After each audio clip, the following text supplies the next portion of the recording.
You can holler, you can applaud, you can scream, you can do anything you want. I can't hear you anyway.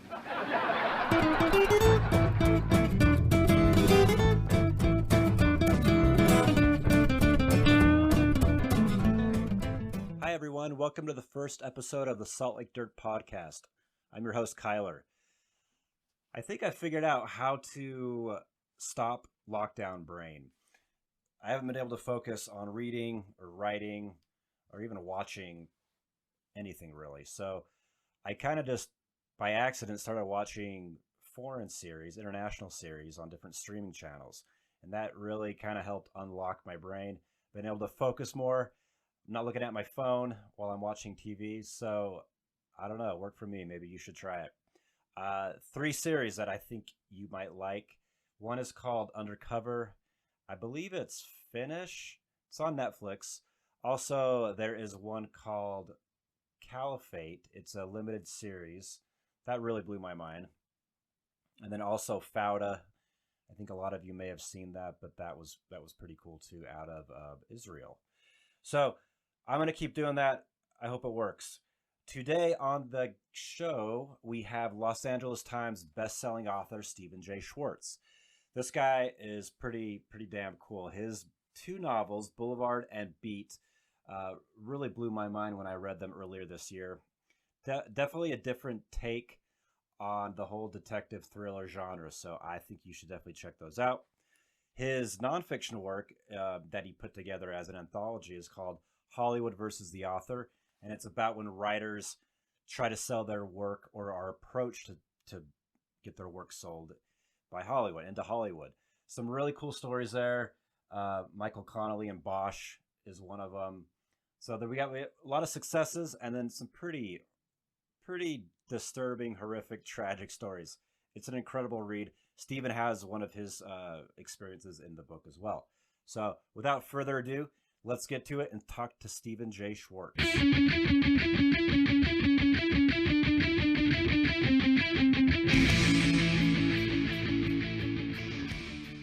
Have bookshelves as our back. I know. Those aren't fake Zoom backdrops, right? No, this is the real deal. Yeah.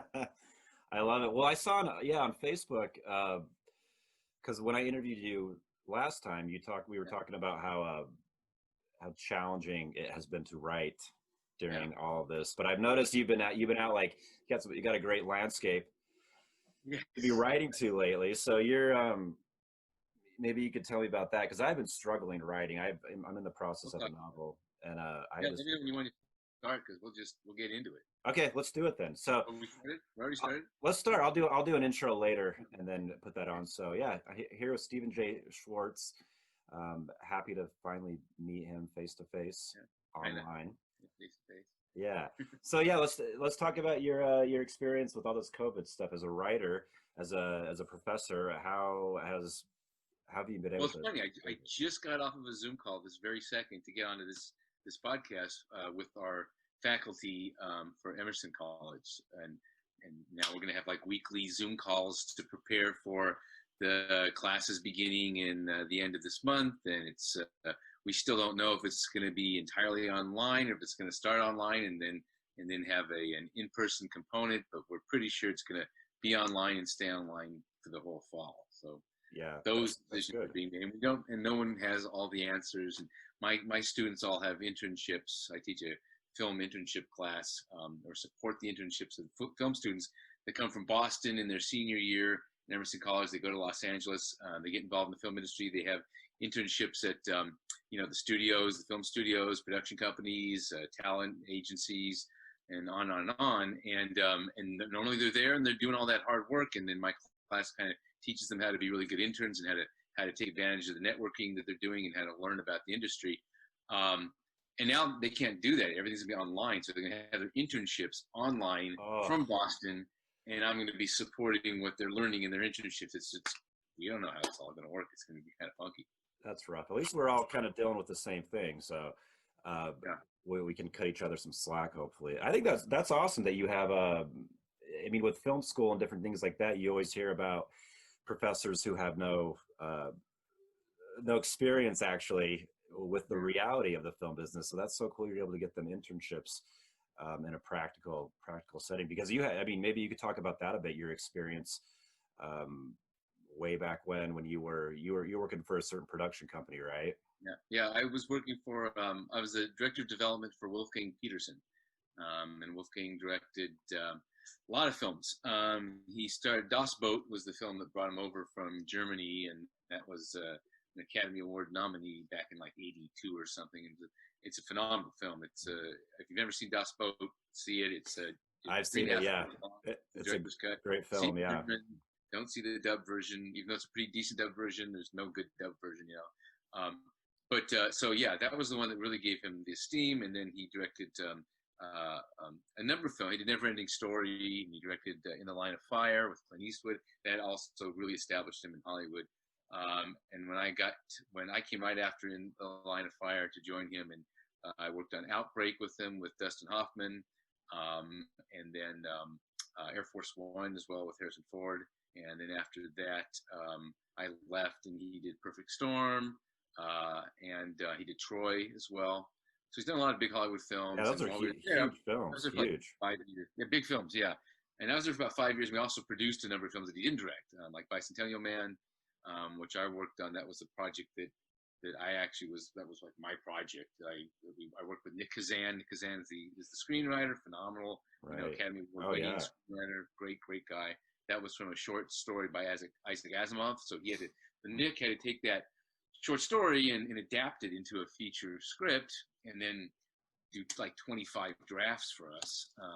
And then Chris Columbus got involved, and Robin Williams. It's kind of a fun story how the script was kind of like Wolfgang and Robin Williams had the same agent at CAA, and somehow the script got slipped to Robin Williams, and he read it, and he loved it, and he wanted to be in it, but he wanted to work with Chris Columbus, who he'd worked with in Mrs. Doubtfire, and Chris loved it. And then they came back to Wolfgang and said, "How would you like to just maybe produce this and not direct it?" And at that point, Wolfgang was not really fully engaged, and he said, "Sure, I'll do that. I'll just produce it." And then that happened. So we did. There's about 5 or 6 films that we produced while I was there too. That's very cool. I think that's such great experience for your students, just hearing your background. And I think like the uncertainty with Hollywood, maybe this is a good way for them to start out their careers. Just like there's no certainty whatsoever in that business. I actually have a class in my internship class. I teach the second class. My first class is just introduction. Second class, what I do is in between the first and second class, I have them read. I've done a blog. I wrote a blog piece called Murderati. It was a mystery authors kind of blog I did. But I wrote a blog that it's the same thing that was in the Hollywood versus the author book. And it talks about a couple of experiences I had as a development exec. And one of them was about Outbreak, the making of Outbreak, and the fight to get that story on screen between Outbreak and another competing project called Crisis in the Hot Zone, which is based on a novel. And Linda Obst was the producer on that. Ridley Scott was the director on that. And Robert Redford and Jodie Foster were attached to it. And we were up against them with, our guys. We had Warner Brothers. We had Arnold Copelston as the producer, Wolfgang Petersen as the director, Dustin Hoffman as the star. And both of those projects were competing head to head. So in my class, I have them read my whole side of what that world was like as we were in this huge battle with this other production. And Linda Obst wrote a book called Hello, He Lied years ago. And she has a chapter in there where she talks about fighting against Outbreak for Crisis in the Hot Zone. So what's neat is that I have them read these 2 different excerpts, and then we talk about it, in the class. This fall, there was a guy who was an executive who worked for, I guess it was Warner's, when we did Outbreak. I can't remember if Outbreak was Warner's, I think it was. And so he was actually even hired right there working with everyone on story on Outbreak. And he has remained a friend, so he's going to come in and be a guest speaker for me for that class. Oh, so it is kind of neat to be able to bring all that together. That's very cool. Maybe we could talk about, because that's how I got the book right here. That's how I found out about you, because I like rare bird books. I tend to read a lot of their stuff, and I just stumbled upon it, and it kind of blew my mind, because I've always been interested in novels and how they apply to film and TV, and you know, I think the series, in my opinion, has been like a great format for novels or series in that respect. But it was like I love the book because it had the full range. It had like the success stories, and it had some of the most heartbreaking, Yeah. tragic, Yeah. frustrating. Like I'd be so embittered being in this Yes. Yeah. situation. That's exactly why I wanted to collect stories from everyone that has experienced every aspect of this punishing environment that we live in called, Hollywood. The people who, everyone wants to sell their novel and see it turn into a TV series or a feature film, and no one really knows what it means to go through that process.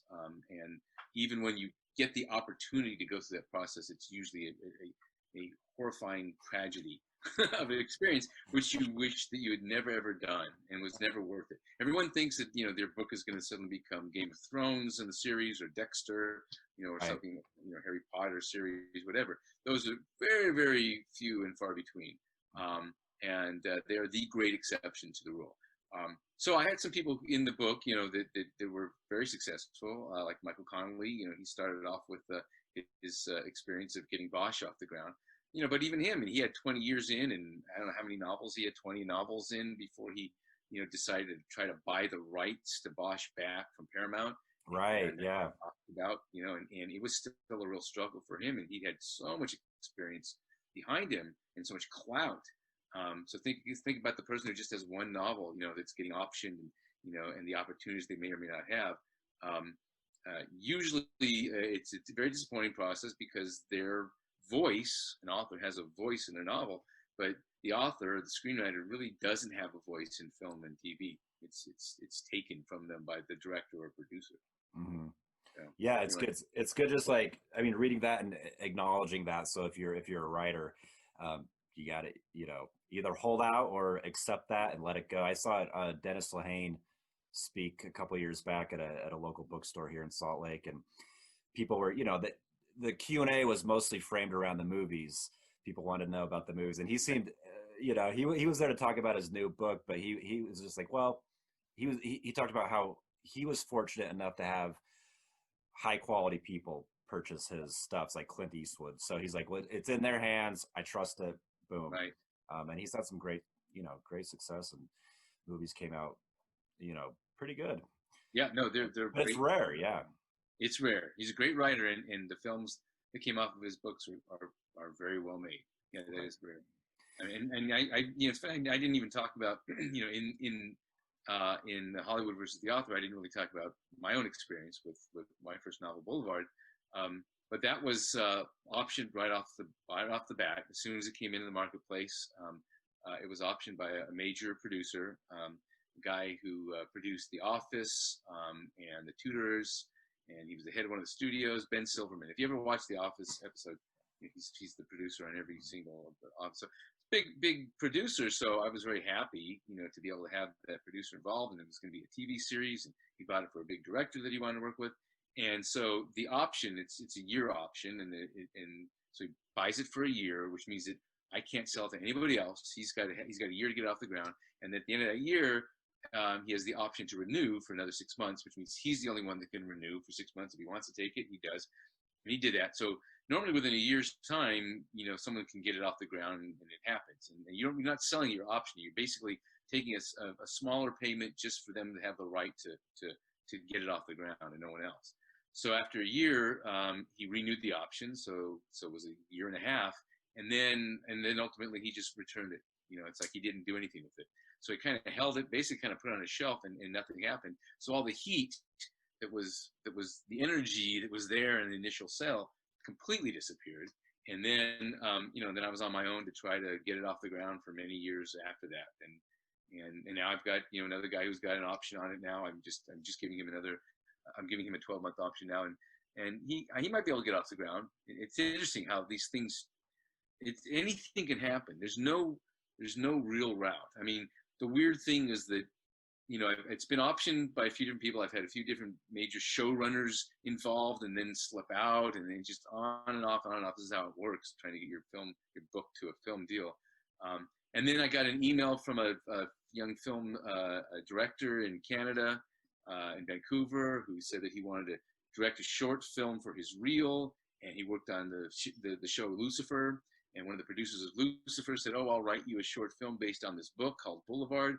And so she wrote him this short film. And then they said, "Oh, we should probably contact the author and ask for permission to do this." And so they contacted me. I said, "Sure, do it, just for the short film." So they made that. He made that film. Now it's been like 2 years ago, probably. Then he made the film, and then it went to some festivals. Did well in festivals, but that never got off the ground as a series. But the guy who played the protagonist in the short film is a great actor named Dylan Neal, and great, wonderful actor, and he's been around. He's done some stuff before. So now I'm giving him the option. He's going out to try to get it off the ground as a TV series. So one never knows. Who knows? Maybe it'll happen. I hope so, because I read Boulevard right after I picked up your Boulevard and Beat right after I read the Hollywood versus the author, and I love Boulevard. It was just, I'd never read anything quite like that. And the whole time I was reading it, I was thinking that, how is this not a series? This is perfect. Yeah. I've never seen this twist. So, you have Hayden Glass, the protagonist, who's, detective, sex addict, kind of keeping those two lives separate, but they cross over. I mean, it's incredible. So I really hope something comes of it, because I love the character. It's a tough time to sell a police story about a sex addict as your hero, right? Right. Everything is against it,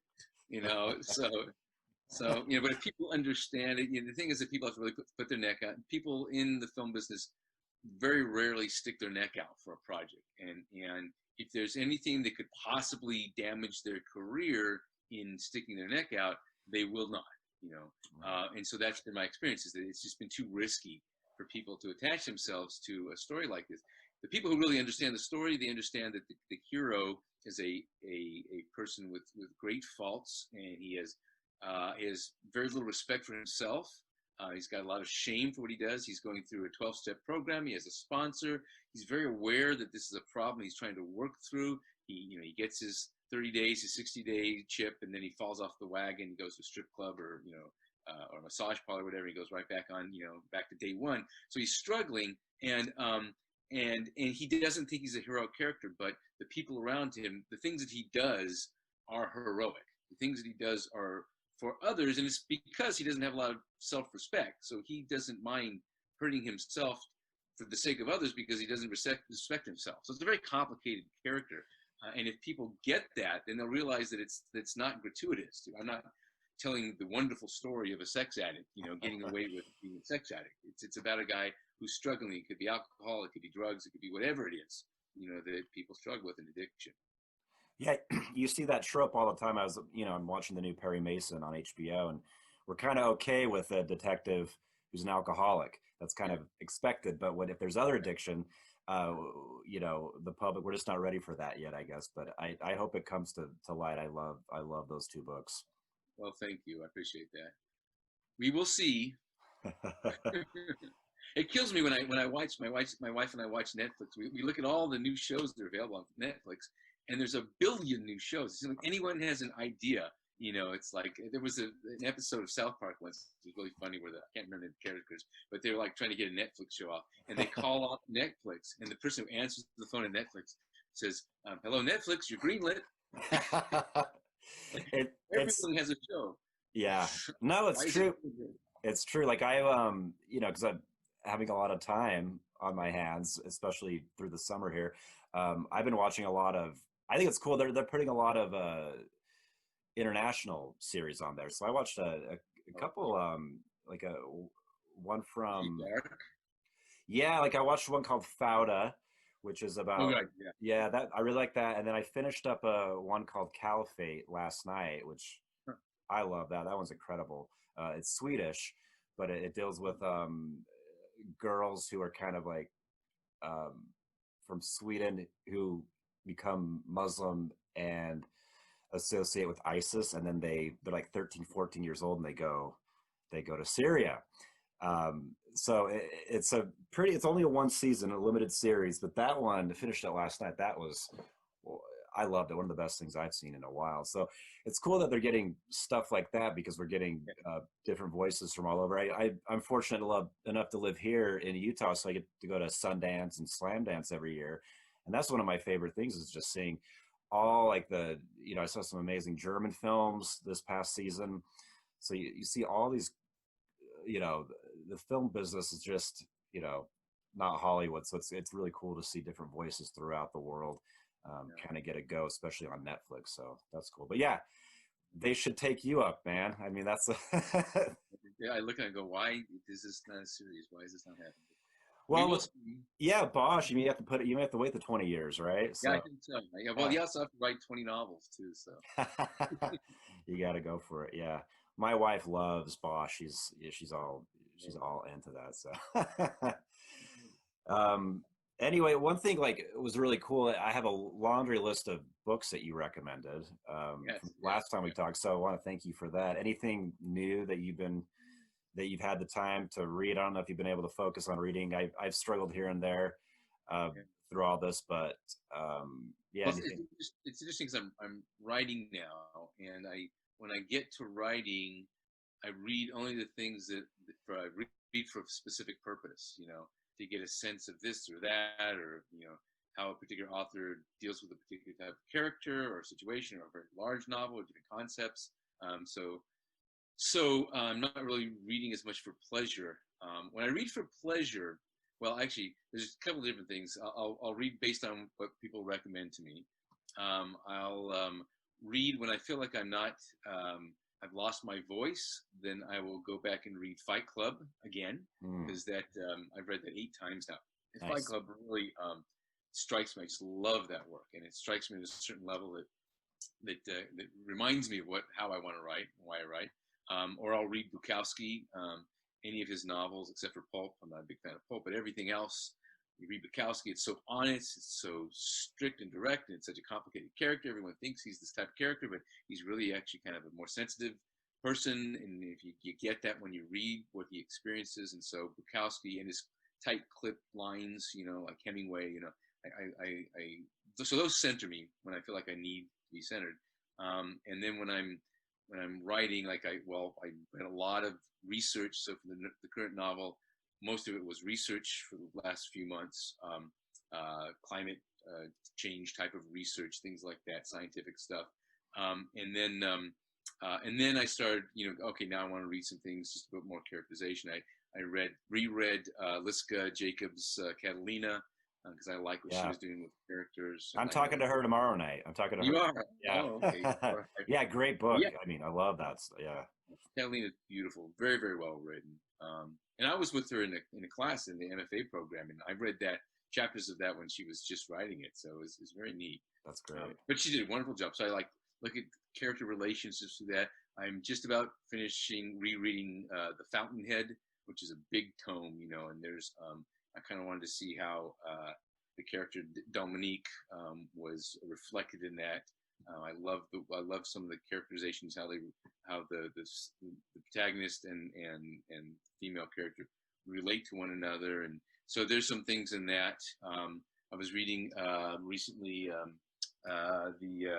what is it? A Prayer for Owen Meany, again for characterization, John Irving book, and a lot of people recommended that as well. So I don't know what I'm going to read next, but it's doing its job, and that it's when I read really good work, it makes me write at a higher level, and so I always want to just read the best stuff I can read when I'm writing. Yeah, I have we have another mutual friend, Tony Duchesne, and he was telling me something about someone that he had talked to said, with writers, reading is breathing in and writing is breathing out. So yeah, that's pretty cool. That's beautiful. Yeah. I once asked a guy, because I'm always interested in what people are reading all the time. Whenever I'm walking in an airport and I see somebody reading a book, or anywhere on a pool, it's like, oh, what are you reading? What are you reading? I gotta know. It's some weird thing, I gotta know what you're reading. And thank God, hopefully it's not going to be some romance novel or some really terrible airport, book. I forgot where I'm going with this. I've got so many stories like this, and it just spun right out of control there. I forgot No worries. No worries. There is one. I mean, I remember being in an airport where I saw someone reading The Great Gatsby. You know, and she was a young girl. She was like, you know, like a teenager or something. And I was like so excited. She's reading Great Gatsby, and I went up and I said, "You're reading Great Gatsby. What do you think of it?" You know, and she goes, "Does it get any better?" And I just looked at her and I said, "No, it doesn't get any better." It's like a 10th grade. They teach that in 10th grade English here. She was being forced to read it. It's a shame. I didn't come back to that one until I was in my mid-20s. So I read it in high school, and I think I was just too stupid. Right? Yeah, you Too missed immature. Yeah, so like I read it later. I love it. Yeah, I read it probably 3 times. I just reread it a couple months ago. You know, so, Yeah. So, That's great.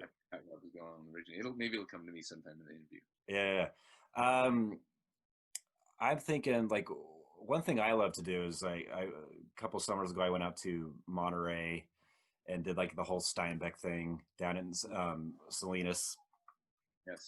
So I think that right there is like, have you done that before with certain writers? Or do you like kind of pay homage? Absolutely, Steinbeck. Yeah. Well, see, now I'm living in Santa Cruz, but when I was 19 years old, I was living in Santa Cruz, and I was just, you know, out of my first year of college, I moved to Santa Cruz. I was, you know, coming to California, and I was totally into Steinbeck. Love Steinbeck. You know, Travels with Charlie. It was a big. I managed everything, and that whole Salinas Valley. So I was working at a couple different jobs. One at a record store, and one at a grocery store. So I was working like 6 days a week, and I was just, you know, making no money and living in this terrible little place. And I had like 2 days off in a row. I said, "Oh my God, I'm going to go somewhere. I'm going to take a journey. I'm going to get on a bus and go to Salinas. You know, I'm going to have these ideas of, you know, Steinbeck's land. I'm going to end up at this farm. I'm going to meet this farm girl, you know, and you know, and I'm going to have this wonderful relationship. In 2 days, I'm going to be in this, you know." And so I took a bus to downtown Salinas, and it was like horrifying. It was just like this terrible, scary place. And I only had like $25, and I had to get a hotel room for the night because I was stuck there.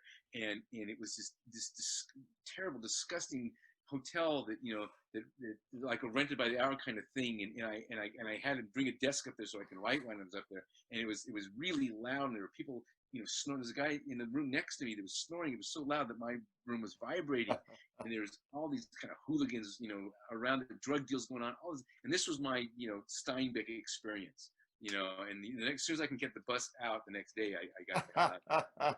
Yeah, I spent an afternoon there. It wasn't exactly what I had expected, but I guess those books were written a long time ago. Yeah. Let's see. What else was I going to ask you? So you're not from California originally. Where did you grow up? Originally, I grew up in Albuquerque. Oh, okay. Land of Breaking Bad. Yeah. No, I love Albuquerque. I had a good friend. I used to go down there. Very cool. So is it school brought you out to California? Kind of circuitous route. I grew up in Albuquerque. I was born in Indianapolis, actually, but I grew up in Albuquerque.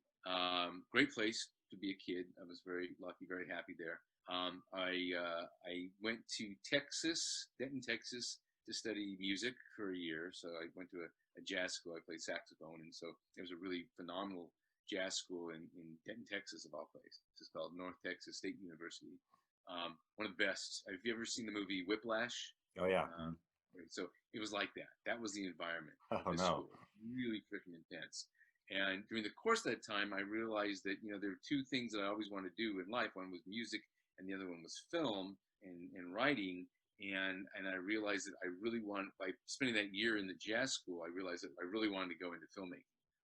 And so I left, and then I came out to get my residency in California and to Santa Cruz, and then ultimately came down to LA and finished up in film school and kind of pursued that career, but kind of started doing more writing at that point too. Great. So I didn't get into writing novels until really 10, 12 years ago, I guess, writing novels. Okay. I've written screenplays, a lot of screenplays and short stories. Great. Yeah, I love that short story that you sent me. That's the Hayden Glass. Oh, yeah. That one. Yeah, that was intense. Very cool. I actually wanted. Not a lot of people saw that because it was in a great collection, but it's just these short story collections don't get a lot of noise when they get published. Yeah.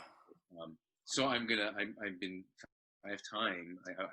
I want to take all my short stories and poetry and just do a little self-published thing, so I can get some of these things out there that no one has seen really. Oh, that'd be great. Yeah, that'd be incredible.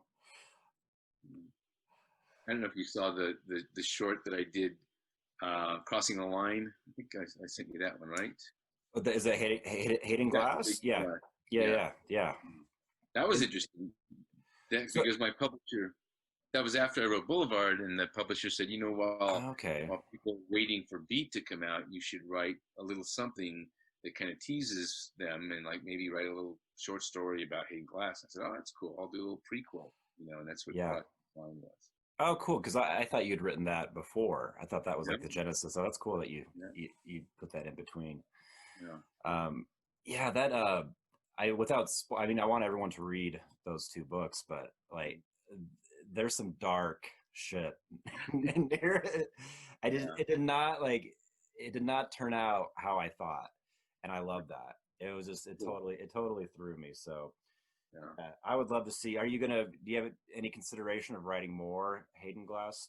I someday, I don't know when. And it's funny because when I finished Beat, the publisher, I was ready to do a third Hayden Glass, and I kind of had it all figured out, in my mind what I was going to do. And the publisher, my editor wanted to do a third one, but the publisher, Tor Forge, said no, they didn't want to continue with the series. And then my agent said, listen, if the guys who published your first two Hayden Glass books aren't going to do a third one, then you're not going to be able to sell it to anybody else. So just write a standalone. And so then that I spent years writing the standalone that ultimately I just abandoned because I didn't feel it was my best work. I didn't feel like it was something I wanted to do. I was kind of trying to write for the market. I was looking to try to create a cool international FBI thriller that had some dark qualities and things. And I spent years on this and some work that I'm proud of, but ultimately, when it was all said and done, I just said, this is not me, not my voice. I'm just going to toss it out so I can do something I really want to do. And then I did, the Hollywood versus the Author collection and some short stories and stuff. And it's taken me a long time to find the next thing that really fucking motivates me to write and write for myself and not really think about the market. When I wrote Boulevard, I really wasn't thinking about the market. And that's why I had that ending. You can't have it. You can't be going out there trying to sell books and have the ending that I had. Oh, no.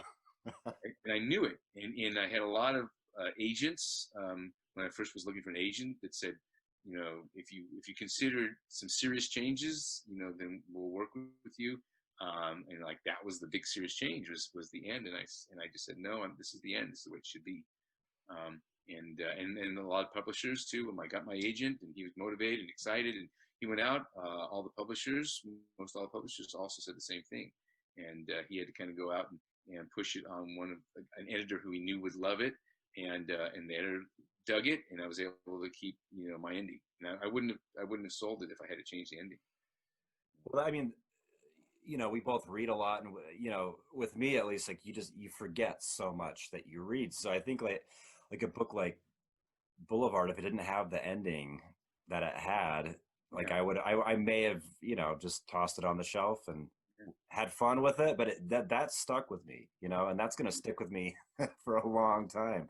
Nice. So I'm glad you like stuck with it. And I mean, I didn't know any better. If I had known any better, I probably would have been promoted. But I didn't even know that I was writing a thriller. I didn't know that. I didn't know. I was just writing a story about a character going through this experience and played it out as dark as I wanted.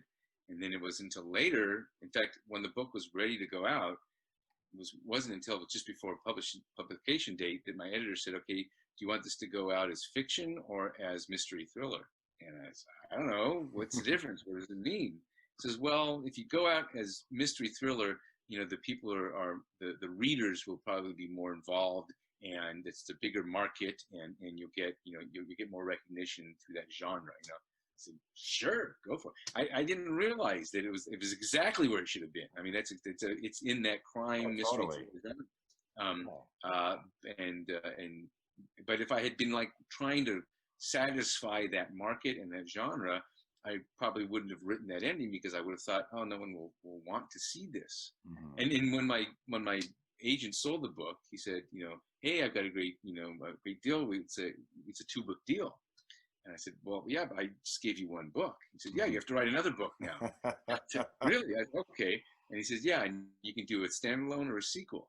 And I thought, a sequel? I said, how can I do a sequel to Boulevard? I mean, what's left, to write about after Boulevard? I mean, who survives, right?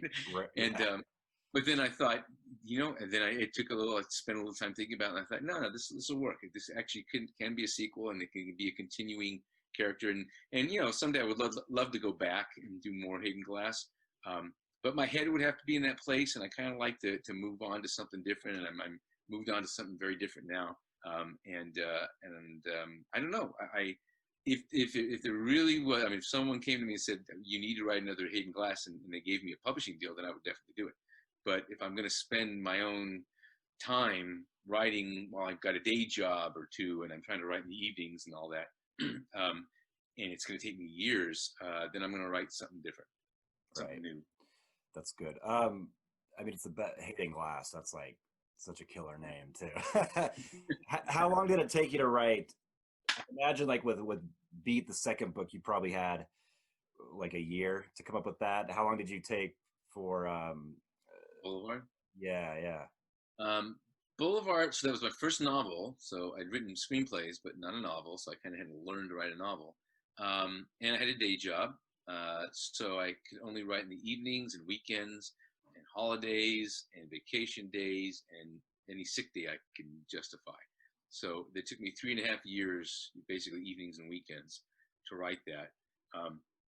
And then when I sold it, I had a year, to write the sequel.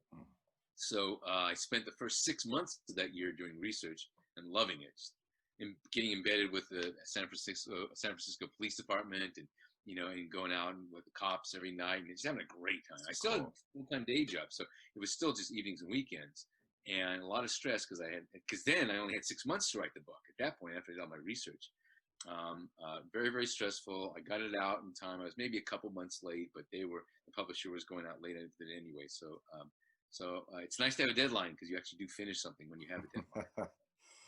Yeah, that's terrifying though. I'd be freaking out, but you pulled it off though. On my day job, I was gonna lose the deal basically, because I couldn't get the book done in time, and I went to a doctor. I was with Kaiser to get a letter from the doctor saying that I had to go on a 2-week health leave of absence, because otherwise I would go crazy or whatever. I basically begged the doctor to write me a note to get me out of work for 2 weeks. And then I went to my boss and I showed him. I said, listen, I can't work. I've got to go on disability leave for 2 weeks. And he looked at me like he knew exactly what I was doing. And then I spent 2 weeks, like 14 hours a day, writing my ass off and then got the book in on time. That's great. Oh, what else do you want to talk? I mean, I don't want to keep you too long. No, this is the stuff I love, man. Yeah, this is great. No, this is cool, because I've been wanting to do a podcast for a while. So you're the first interview, actually. I have 8 or so lined up, but you're the first one. So thank you for that. But I was like, now's the time. Like, everyone, we're all kind of stuck online anyways. So let's just do this. How are you keeping? You'd asked about my writing, my spot where I write now, and how I write. Yeah, I got this little desk thing off of Amazon. It's a little thing you put on your steering wheel, and it creates a little laptop desk. And since I'm a cafe writer, so I've always written in cafes, and it's almost impossible for me to write at home. I live in a tiny little 1-bedroom apartment, with my whole family too, so it's not easy to do that. And the cafes, I mean, every night I'd be at a cafe writing, and that's what I feel comfortable doing. I don't do that anymore, because I don't go out. I gotta stay shut up in my little room. But we'll get in the car and drive up the coast, a half hour to the beaches in north of Santa Cruz, and we'll find a secluded beach. And so I've got this little desk that connects to my steering wheel, and I can park across the cliffs, across the ocean on the cliffs, and look at the, watch the the pelicans fly by, and the dolphins and the sea lions, the surfers and everything, and sit there and get my writing done. So that's what I'm doing now. That sounds like the best place. That's incredible. Yeah, jealous of that. Very cool. Well, yeah, so it sounds like you've been, that's good. You've been able to work through all this, and how I know I've been just like, a lot of people, this has been a really challenging time. And I think like having a creative outlet and just being interested in, books and good TV series and stuff like that, it's helped me keep my sanity. So how have you been able to hold it together? I mean, are you I don't think I'm holding it together too well. I'm just being able to write right now, moving forward on the new novel. That's the next thing that's helping me, because now I'm really enjoying it, and the writing's never been better, and so that now has given me something. But that's only come in the last few weeks, really, because a lot of it before was research, and then the pandemic, and then all the chaos of the pandemic drives me fucking nuts. And then I had to also, change my day job in the middle of this and get a new day job because the other company was going bankrupt, and a lot of things were going on. And so I had to reach out, find another company to hire me during a pandemic, and let me work from home, when I usually travel when I do these jobs, travel across the country, and made that happen. And bring the kids back from school. One was at UC Berkeley, one's UC Santa Cruz, bring them all back into one space, figure out a way to manage all of that. It's been a real nightmare. And then looking around and seeing, people not social distancing and not wearing masks. And I live, we paid a lot to be able to get this little apartment right by the beach in Santa Cruz.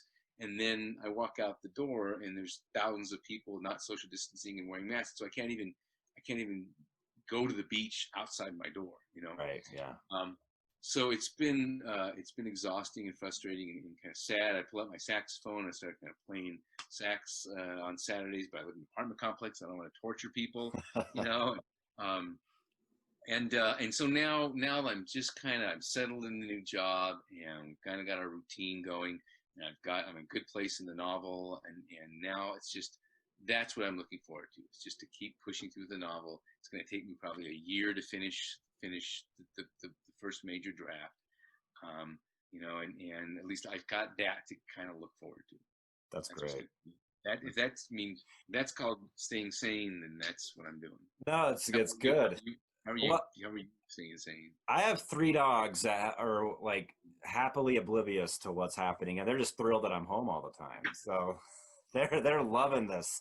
I'm I'm in a position where I'm forced back into being physically at my job in a couple of weeks. So my poor dogs they're going to really take the brunt of that. But they've been keeping me sane. So, and I live right by the mountains, able to run up there with the pups and just, run around. And what kind of dogs are they? I have a little terrier, a small terrier, Cairn terrier. And then I have one who's he's a little mid-sized terrier schnauzer mix. And then I have a little shit of a dog that I got about a year ago. He's a Chihuahua mix. He's coming along though, but poor little guy was underweight and abused at the shelter, and I just was a sucker for him. But he's doing good. Yeah. So we've been having a lot of fun.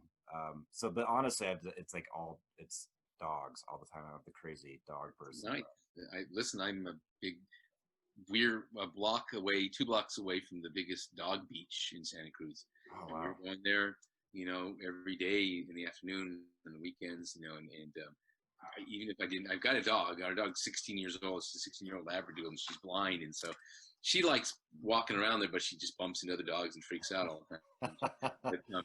But I would go down there. My wife and I go down there just to watch other dogs and play with other dogs, and I was doing a lot of that, and now I'm not doing that because there's too many people, but that was a big plus for me, is to get out there with the dog. I also am obsessed with dogs. Yeah. No, they teach me stuff every day. They're in the moment, and it's so easy. It's so easy to not be in the moment and to be obsessing and fixating, and like all the uncertainty is drive you mad. So it's nice to see a little being that has no concept of any of this and is just happy that you're around. So yeah, that's how I'm keeping. I don't know if I'm doing very well, but well, it's scary that you have to go into in-person teaching. It's a bit terrifying. So I my guess is it'll get shut down because it's I just don't see it. What grade level do you teach? I do 11th and 12th grade. Okay. Yeah, history. So I love that. It's such a cool age group. I've done the 9th and 10th graders, but the 11th and 12th graders are kind of coming into their own. They're excited about moving on. So I just felt awful for our seniors last year. Because it just fell apart, and it was. We did like a drive-by graduation. Yeah, no problem. We did like a drive-by graduation, and I think they seemed happy, but I felt they were struggling. You could tell. So, what a shitty way to end your senior year if you've been working hard, and So I don't know. We'll see how it goes. I mean, I think that's the biggest thing. I years ago I was studying to be an OCD therapist, obsessive compulsive disorder, and so I didn't go through with it, but I went to a lot of different conferences and learned quite a bit about the disorder, and it's all about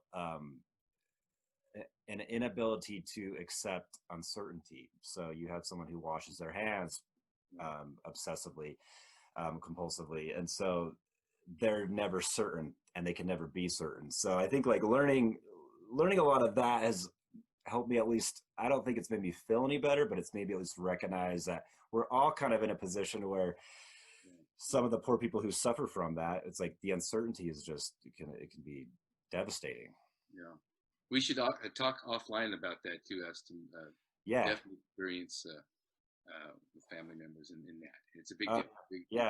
Definitely. It's awful. I don't know what else to talk about.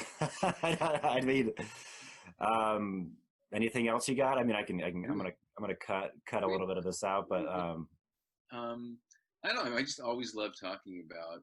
I don't often get the opportunity because my day job is in sales. And I deal with a completely different, group of the community. In across the U.S. and I don't really get to talk about about writers and about the creative process, and right. I do love that, and in Hollywood it's funny because I have definitely a love-hate relationship with film and TV, and I've certainly got more reason to hate it than love it. Mm-hmm. But at the same time, I'm still always fascinated by it. Right. And one of the things, I was just invited into a Facebook group, closed Facebook group for people who are working in the industry, called Opening Up Hollywood, and it's their experiences of people that are going on set right now, making movies and TV series during the pandemic, and I think that's fascinating. That's something I'm going to be sharing with my students, because how do you open up Hollywood? And some of the things that are being done, like at the studio level, are amazing. I mean, so intricate, the way they're separating people and the way they're having all these different stations set up, and how there's testing every morning, and there's different lines that people go through, and people can't, it's like everyone's wearing masks and shields, except for the actors. Except when the actors act, they have to pull off their PPE, and they have to be shot, and so no one gets near the actors, except other actors, and there's just, because they're so detailed as far as craft services, the food. How do you deal with that? How do you deal with all that? And so they share all these things about what's going on in the industry, and I think that's kind of fascinating, what it's like to start shooting, production again in LA. Yeah, that's incredible. I mean, it's going to be, I think a lot of, and maybe you can speak to this, I'm curious to see where the creative tone is set in the next few years based off this, because this is all a collective, we're going through all different kinds of things. There's certainly going to be some anxiety and lasting PTSD for a lot of people. Yeah. I'm interested in to see these stories presented in books. Well, I'm sure everyone is sitting down writing this. But in at the same time, there's probably a lot of people who just can't write about it, and we're in it. We can't really write about it with, with any real perspective except for the moment. And everything you write in this moment, it takes so long to write a novel, right? That everything changes. Right now, everything's changing every week, you know. So you can't. It's really hard, I think, to keep a through line based on what's happening at this moment. You know, you can write about what you're experiencing, maybe a memoir or something about your experience at the moment, or take a fictional story based on this kind of thing. I'm not going to write about. I can't. I won't write about this probably for a long time. I'll use my feelings, what I'm experiencing in this moment, in my writing. I'll tap it, you know. But I don't know when I'll be prepared to really. It almost feels like the subject is so big and so important that I can't add anything by dramatizing it. Right. You know, Yeah. what can I fucking bring to the table that's dramatic, that's more dramatic than any of the news stories, you know, that I see. There's something that I wanted to do, and I have to figure out how to. I don't know if it's me to do this, but it's something I'd like to see done. Something I thought about. I forgot what I called it already. Just last week, I thought everybody. You know, I look at through CNN, and I'd see a story about somebody who's died. You know, and so they get a little history of the person who's died from COVID, and what their family's going through, kind of almost a little obituary. And there's a picture of them, and a little bit about their experience and who they were. And I thought, you know, every single person who dies from COVID should have this, right?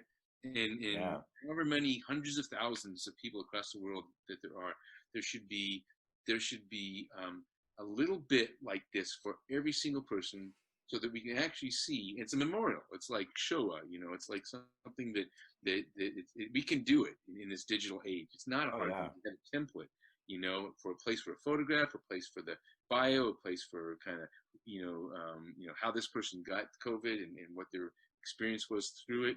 And then hit send. You know, it's like, and you vet it out to make sure that they're all real people, they're all real stories. Or there's a way to do it. This can be done. And then there's a central place you can go to online that you can scroll through the tens of thousands of people, or you could search someone by name and whatever. I think everyone deserves that memorial, that monument. And I don't know. I was trying to figure out how to make that happen. You know? No, that's a great idea. I mean, I think sometimes like the numbers are so massive, we just don't have the bandwidth to compute that. It's crazy. I know, you know, that Hollywood Forever Cemetery, right in Hollywood, they have.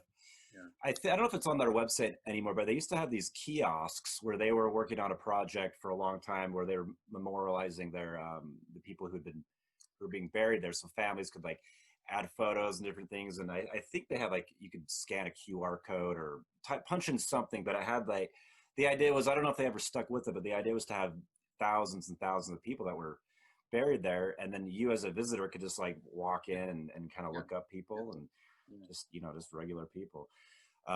That's a great idea.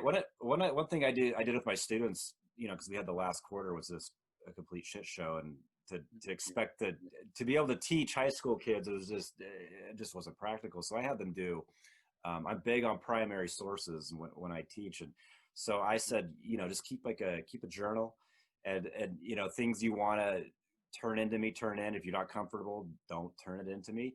And I said, this is going to act as like it's a primary source. You're living through this historical period. Right. You keep it and you want to come back to it years from now. And, you know, kind of what you were saying, it's like, it's so big, it's hard to think, how can we add to this? But I think like the emotional tone comes across if you're writing. So I think that's a big thing for all of us. I love the primary source idea. I think I might steal that from my class. Oh, it's great. You know, I just bought, I'm a big Three Stooges fan. I don't know why. I was really into the Three Stooges when I was a kid. So I got Mo Howard, his daughter, who's, you know, she's an old woman now. She sold a ton of his stuff about a year ago. So I got a couple of these handwritten notes for when they were doing vaudeville, some of these sketches. So they're just on old hotel stationery, and you see like little notes and things like that. So it's just kind of cool to try to figure out what was going on, where was he, what, and then you frame it, oh, this was like right before World War II. So I love using stuff like that. There's some, all kinds of great resources. I don't know if you ever make it to Denver, but this would probably be the only reason anyone would go here, but Laramie, Wyoming, they have a really amazing university there. And back in the 1970s, there was a guy who worked there who reached out to all these different kind of old time Hollywood folks and asked if, when they die, if he could have their, their journals, their collections to be archived. So there's all, like, you wouldn't think the University of Wyoming would have this huge Hollywood stash of stuff, but they have like Jack Benny, all these letters. So really cool stuff. So I go up there, occasionally and just hit the archive, and that would be awesome. They have really cool stuff, and you can you can scan stuff, take pictures. So I've used stuff in my classroom from that, but I think it really speaks, and not to go off on a tangent about history, but some of the toughs, it's tough to teach history, like, there's a lot, white supremacy is baked into the culture, like, right. So you can get in a lot of troubles dealing with kids and speaking that way. So, but I find if I just show them a set of primary sources, it speaks for themselves and they can connect the dots, and I don't get in trouble. Yeah, that's good. I love history. I took almost enough history courses to have a history minor when I was in college. I love it. My wife is a history major too. Oh, nice. Yeah. Do you read? So you've talked a lot about fiction stuff. Do you read? And it sounds like when you're working on a project, you do a fair amount of research. Yeah. What kind of nonfiction are you into these days? Well, I love reading memoirs. Love memoirs and biographies. I'm also kind of obsessed with addiction type of books. I forgot the names of some of them, but whenever they're talking about the opioid addiction in the U.S., I forgot the name of that book, but it's Dreamland. Is that what? Yeah, Dreamland is one of them. Yeah, there's another one that came out too that I ended up reading for. I judged the. I was one of the ones that was at the Festival of Books. Actually, I didn't judge it because I judged the mystery thriller, but it was one of the ones that I think it won for the nonfiction version of it. But yeah, I'm always just fascinated with human psychology and addiction issues, whether it's alcoholism or drug addiction or bulimia, anything that where the mind has this obsessive, nature, and to see what it does to the community, the people and their families and the community, and these things, for some reason they just touch a chord, and I have to read all these things. So yeah, no, I got to thank you for turning me on to Jim Brown's work, because I after you suggested him, I'd had the LA Diaries stashed away for a long time and I'd forgotten about it, and then so I read that, and then I just read his other two, like, boom, within like I was in that man's life for a week and a half. I was just reading him every night, but incredible stuff. But yeah, he's one of my very favorites. If I think of just contemporary writers, especially someone who is not really as noticed as he should be, I think LA Diaries and This River to me are like fucking best. And I really, really beautiful writing. Yeah, and really intense and powerful and sad and poignant. I just he's such a good writer. Yeah.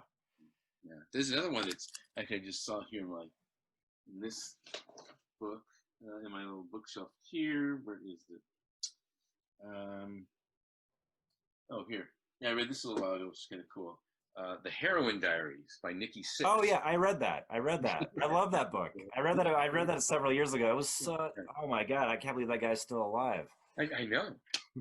It's really fascinating too. Yeah, it's a great. Oh, it's good. It's amazing. Then you get like real rock star lifestyle and the heroin addiction, everything like that. Another great favorite of mine is this one here. Easy Riders and Raging Bulls. You ever read this? No, I haven't read that. I've read this a couple times. This is about the Hollywood of the 70s. So it's Peter Fonda and all the guys, Coppola, kind of the top. I'm not even thinking of some of the guys. William Friedkin, there's another William Friedkin biography too. Okay. So, but this is all about the crazy chaos of that early '70s films, which is to me was the best, one of the best eras for. Oh, absolutely, yeah. Right. So Yeah. everyone you can think of who is responsible for those kinds of intense films in the '70s, that's how that all started. Is it kind of like an oral history? No, it's just a well written biography that is very kind of intense, and it just gives you the sense of what it was, how these people kind of came out of nowhere, and the studios had no idea what to do with them. They started becoming successful, and they're just breaking all the rules for what was traditional filmmaking.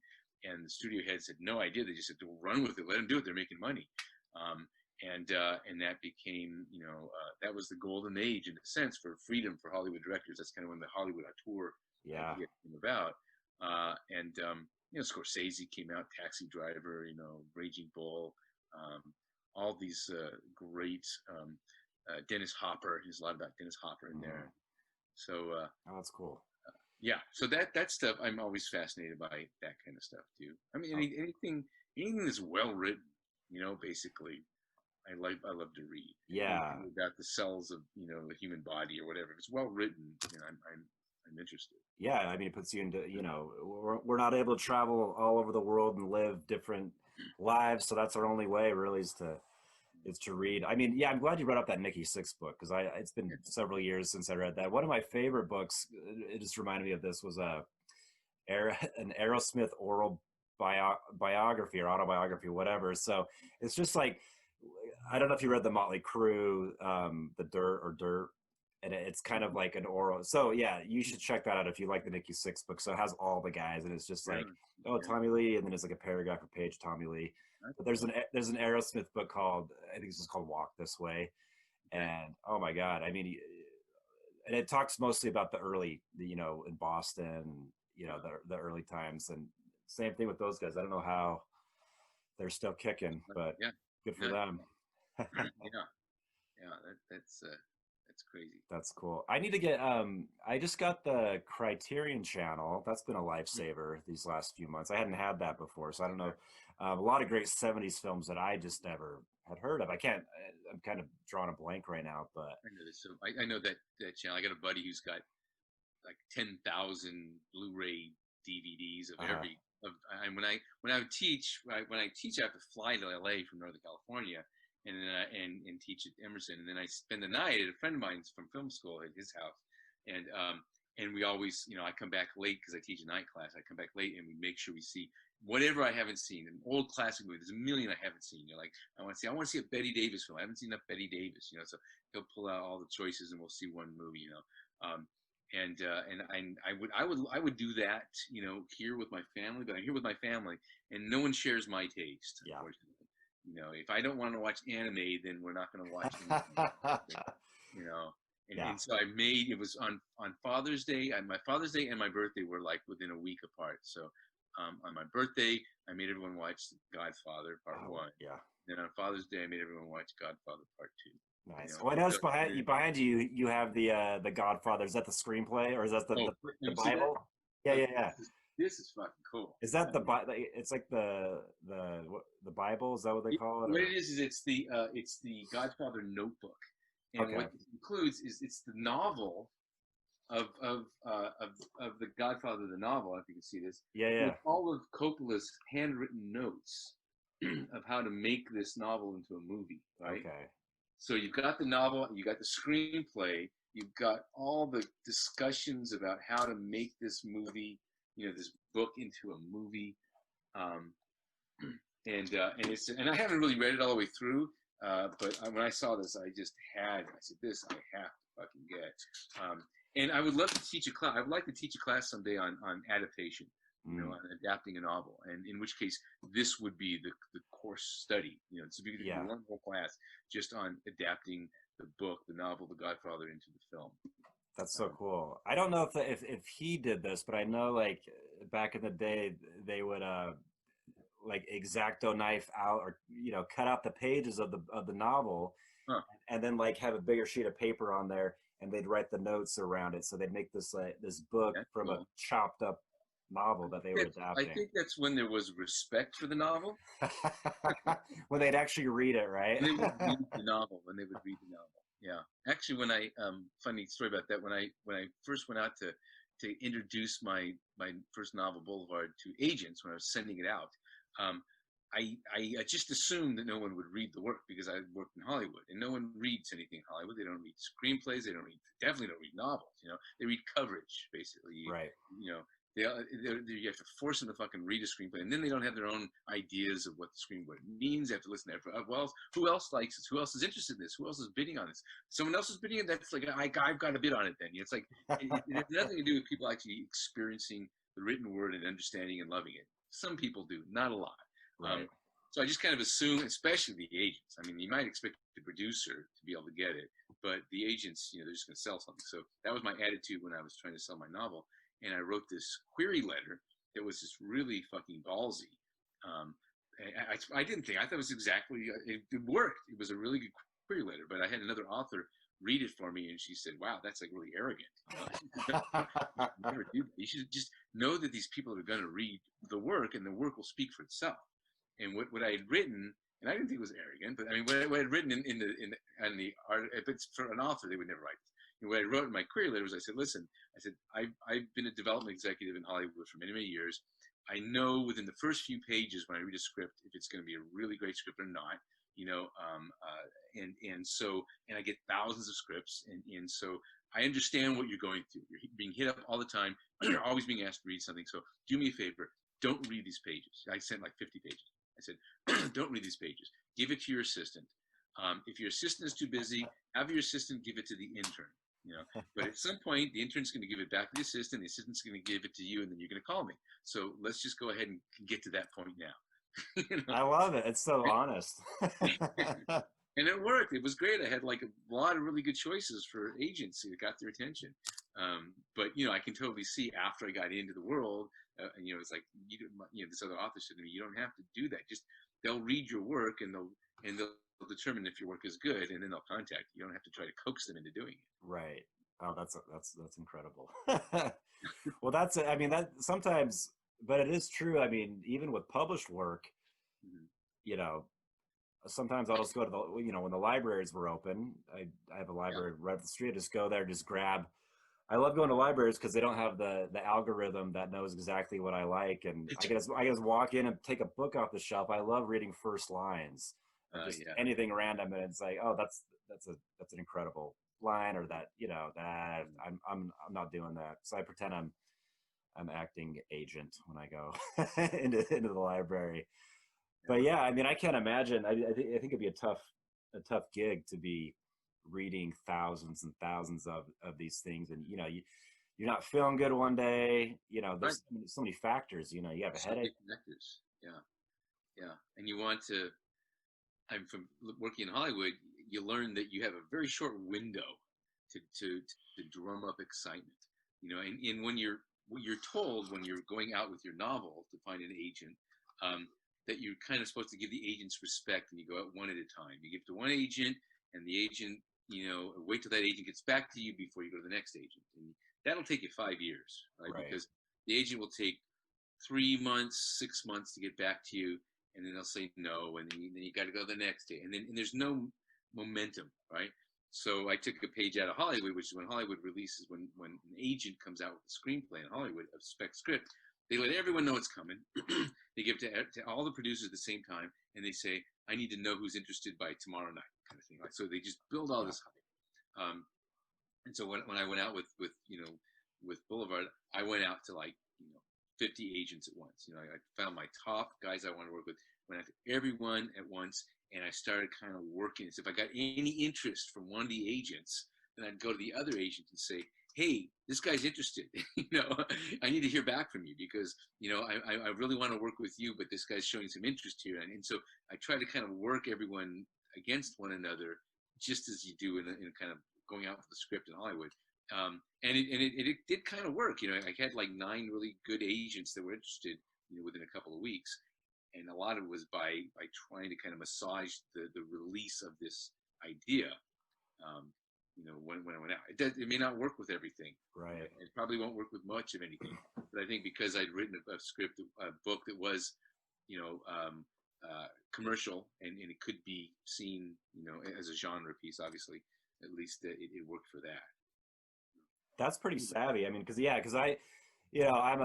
I'm working on my first novel, and I've thrown out so much. I mean, it's like probably like 5 books that I've thrown away, but it's the same, seed of an idea. But I've heard that from, when asking advice, like I was like, how does that work with when you send stuff out? I'm like, how can you ever get it to anyone when you are waiting on someone, and it's like they may have lost it or they get deleted it, whatever. So that's I haven't heard that approach. I like that. That makes my advice is, I definitely say to do that.